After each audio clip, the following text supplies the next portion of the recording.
Je parlerai de l'un des meilleurs acteurs de Hollywood, qui quand par le début avant même d'entrer dans le monde de la cinématographie.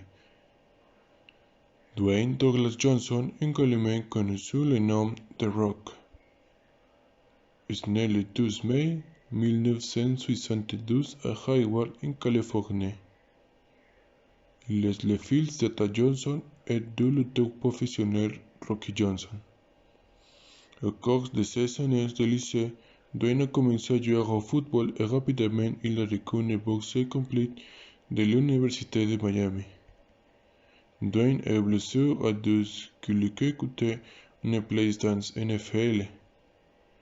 Il a ensuite signé un contrat de 3 ans avec la Ligue canadienne, mais c'était après une peur possible une carrière dans la lutte. Dwayne a rejoint la WWE et est devenu Rocky Maivia, où il a rejoint un groupe connu sous le nom de Nation of Domination. Rocky a finalement pris la direction de Nation et a commencé à prendre le personnage de Rock. Après la séparation de Nation, The Rock a rejoint d'autres groupes combattants d'élite connus sous le nom Corporation. Bientôt, à recherche d'expulser la Corporation, il est devenu connu comme le champion double.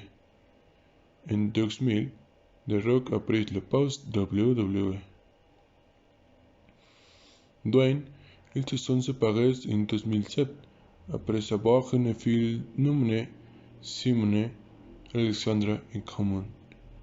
Son père est Lauren Hassan, 1984, avec qui sa fille Jasmine en décembre 2015.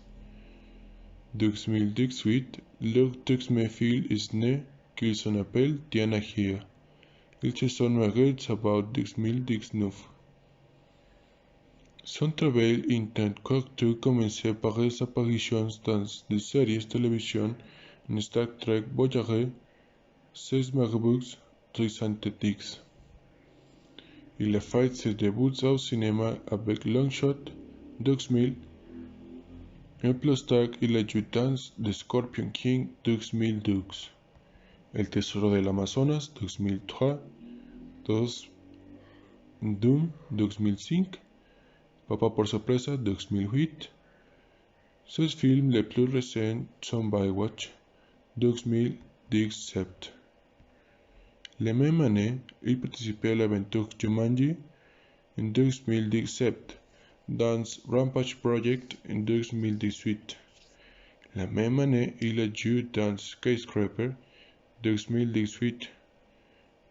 En 2019, il a sollicité Jason Statham pour répéter le rôle de Hobbs dans Fast and Furious 2019 et a publié le suite de Jumanji Next Level 2019.